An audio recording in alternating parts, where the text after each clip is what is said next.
where to start. But I know this is kind of out of the blue and random, but I miss you, and I hope you're doing well. I hope 2020 wasn't too hard on you.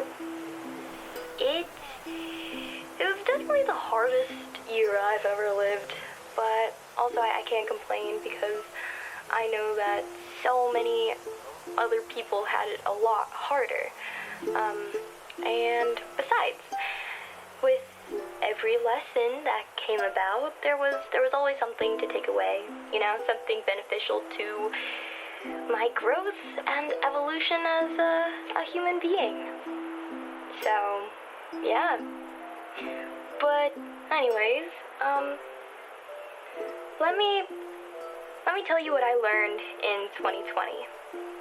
I learned for the first time what it was like to care so deeply about someone, to want to know everything about them, to want them to know everything about you, to waking up and being able to say good morning and to not sleeping and instead just laughing and crying through the night over the phone, just constantly learning more about a person, like I guess learning the back of your own hand.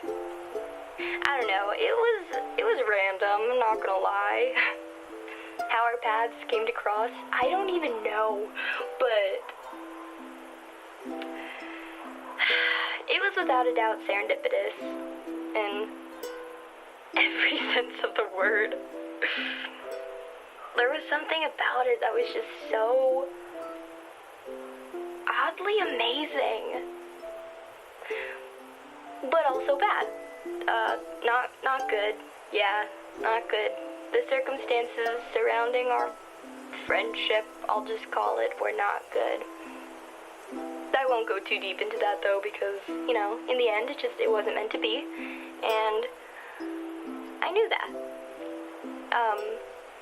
But also knowing that didn't make the grieving process any easier. It took me a few months to be okay with everything, and I was fine, like actually fine, until somehow in November everything just hit me again as if it had just happened, and I spiraled about it. But I think it came up because I hadn't fully let it go. I think I thought that one day we'd be friends again, and all would be peachy. But sometimes in life that just doesn't happen. And that's when I learned that people will come, and people will go. We don't get to choose how long they stay, but we can appreciate them for who they are and what they are to us in those moments. And when it's time to go, it's time to let go. Then I learned my deepest fears, my insecurities. I learned that I have this irrational tendency to think that everyone is going to just leave me one day, or that everyone hates me, or that I'm a bad person even if I haven't done anything wrong. I self-sabotage and I self-destruct. The way I view my relationships with others can become distorted, causing my behavior toward them to actually turn my fears into reality. I self-diminish and I people-please. So much so that I'm afraid to be honest and truthful about my own feelings, because I don't want to be a burden. I want to make things as easy and efficient as possible for people. Like if you want me to sit still, say nothing, listen to you, and just nod, I will.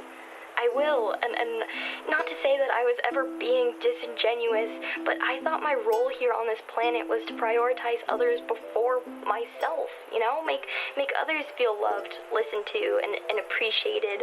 I thought I was wrong and everyone else was right, I guess.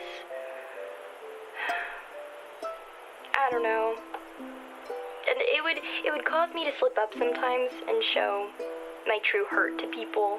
And then I'd be embarrassed and shut down and just pull away because, I don't know. I guess I was just afraid to be honest. I was afraid to be honest with my family about my sadness because I was afraid of their judgment. I recently had my first therapy session in 2 years, and I was afraid to be honest with my therapist because I was afraid of her judgment.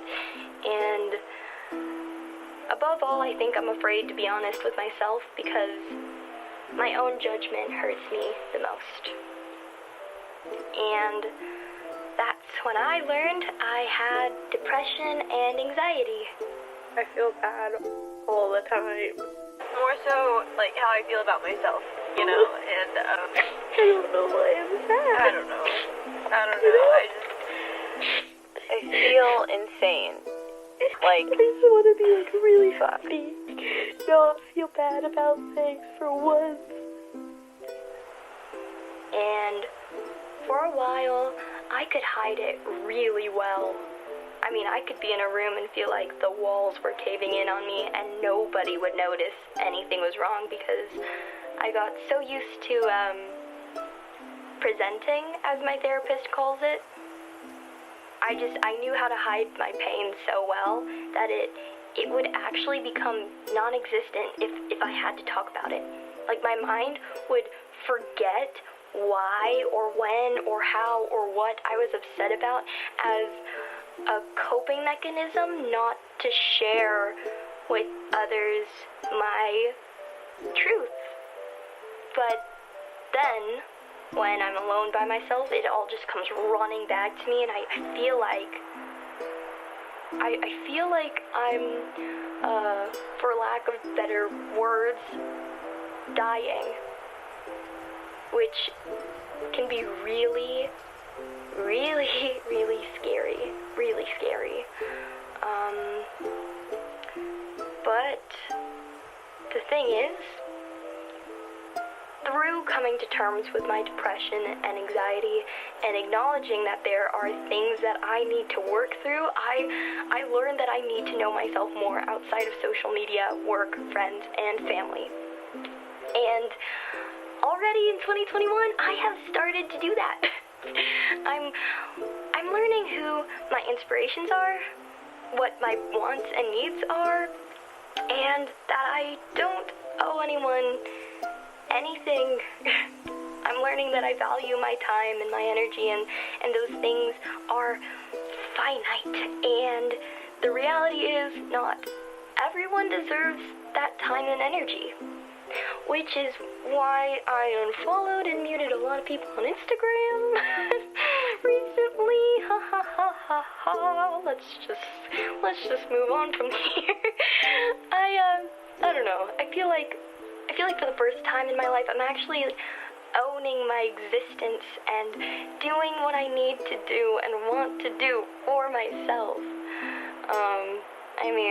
I cleaned my room the other day. I rearranged it and filled it with things that I actually like instead of things that I don't like or want. And I cleared out my closet of clothes. The clothes that I've had since I was 9. Like, I don't feel like I'm living a life that isn't mine anymore or one that I don't want. And the best thing is, everything I'm doing now is setting me up for the future that I dream of so that I can do the things that I love and be successful and be a free spirit. I think at the end of the day, or year, I guess, I learned the importance of going through hard times and why we need them to grow. Because to appreciate the light, we must experience the opposite in full. You know, through darkness, we learn and we adapt. We gain the courage, the strength, and the tools needed to guide us to the light. So, yeah. That's what I learned in 2020. But, what about you?